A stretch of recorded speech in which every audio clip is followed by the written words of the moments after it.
Maintenant, on va aussi explorer ce qu'on appelle les vrais adorateurs. Euh, Ça, c'est en Jean chapitre 4, verset 23, où Jésus dit que le Père recherche les véritables adorateurs qui vont l'adorer en esprit et en vérité. Je vais le prendre directement. Donc, Jean 4, 23. Donc là, Jésus dit, mais l'heure vient, et elle est déjà là, où les vrais adorateurs adoreront le Père en esprit et en vérité. Avant d'explorer ça, j'aimerais juste m'attarder sur quelque chose. On dit souvent, l'adoration, c'est la musique. Adorer, c'est chanter. L'adoration, on l'assimile souvent à la musique, et finalement, l'adoration, c'est une notion musicale, quoi. Quand on dit adorer, c'est chanter. C'est ce genre de choses, souvent, qu'on dit. Les vrais adorateurs, ce seraient les vrais chanteurs, quoi. Les vrais musiciens. Si tu ne sais pas jouer de la musique, tu ne peux pas adorer Dieu. Si tu ne sais pas chanter, tu ne peux pas adorer Dieu, tu ne peux pas être sauvé. Donc Dieu recherche des musiciens, absolument. C'est ça qui est plus important pour Dieu.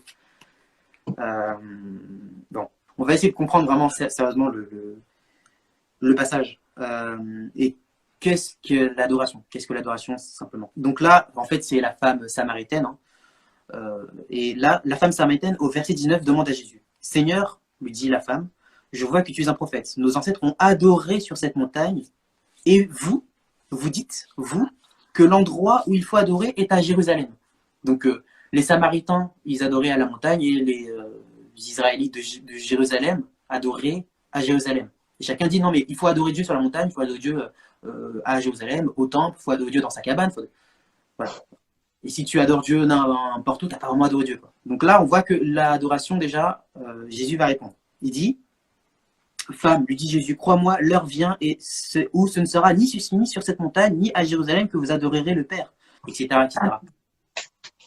Mais Jésus dit quoi? Il dit qu'en fait, ce que j'ai dit tout à l'heure, on a réduit le christianisme au bâtiment de l'église. Alors que Jésus dit en fait, ce n'est ni sur la montagne, ni dans un temple, ni sur Jérusalem, ni chez le pape.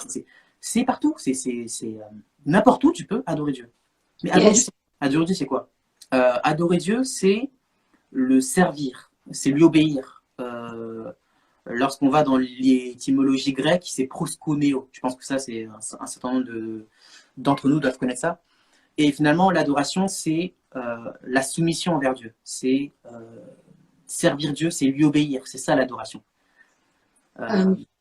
Et ça, c'est vraiment très important à comprendre parce que si on dit que l'adoration, c'est la musique, finalement, on va dire qu'Abraham, il a chanté avant de tuer son fils. Quand la Bible dit qu'Abraham, il a adoré Dieu avant de tuer son fils. Quand il a voulu tuer son fils. Ensuite, il y a, sur la notion de adoration, il y a les débats entre Jésus et les pharisiens. Et là, c'est très intéressant. Jésus et les pharisiens sont d'accord sur le fait qu'il faut adorer Dieu. Il faut aimer Dieu, voilà. Et il faut aimer son prochain. Ils sont d'accord sur les deux. Mais sauf que les pharisiens disent que l'amour de Dieu prime sur l'amour du prochain. Alors que Jésus lui dit que c'est l'amour du prochain qui accomplit l'amour de Dieu.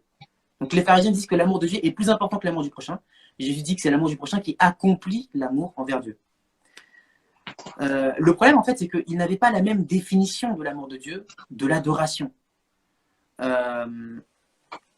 Pour les pharisiens, l'adoration, c'est la pratique du culte religieux et les rituels. Donc, donner les offrandes, chanter, prêcher à l'église, etc. C'est comme certaines personnes qui vont vous dire « Non, mais moi, je sers Dieu parce que je chante, parce que je prêche, parce que... etc. » Alors que pour Jésus, l'adoration, ça consiste à l'obéissance envers Dieu. Or, le fondement de la loi que Dieu a donnée, on l'a dit tout à l'heure, c'est l'amour. Donc en fait, l'adoration consiste en l'amour pour Jésus. En l'amour envers ton prochain. Et c'est pour ça que pour les pharisiens, les offrandes, le culte, les rituels sont plus importants que l'amour du prochain. Alors que pour Jésus, l'amour du prochain est plus important que le culte, etc. Et les offrandes, on l'a vu tout à l'heure, Jésus dit que voilà, si tu as une offrande et que tu es en colère, enfin tu es en conflit avec ton frère, ton frère est plus important que l'offrande en fait. Alors que pour les pharisiens, ils vont dire non mais donne l'offrande, on est sérieux ici, hein, voilà. Et tant pis pour ton prochain, hein, voilà. Et on y voit plusieurs exemples. L'exemple où Jésus il a guéri une femme le jour du sabbat et ils lui ont reproché. Donc la femme qui souffrait pendant 45 ans, il fallait la laisser parce que c'est le jour du sabbat. Donc on la laisse souffrir encore parce que c'est le jour du sabbat et Jésus, il a commis un crime en guérissant une femme parce que c'est le jour du sabbat. Waouh! Parce que c'est le jour du sabbat et qu'on ne doit pas travailler, donc tu as péché parce que tu as osé aider quelqu'un. Vous voyez la mentalité, quoi.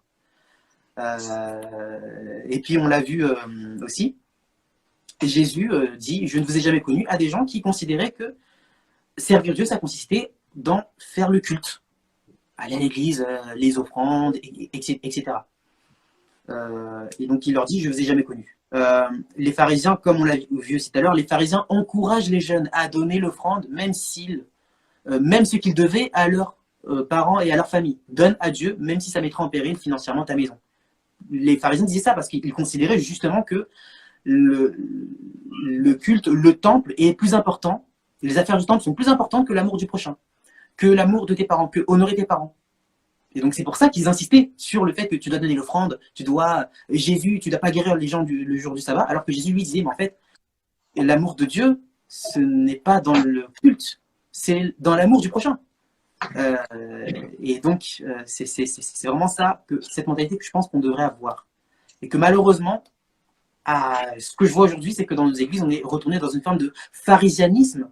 On a oublié l'amour du prochain et on s'est focalisé sur l'amour du culte, l'amour du temple. Et ça, c'est un peu malheureux.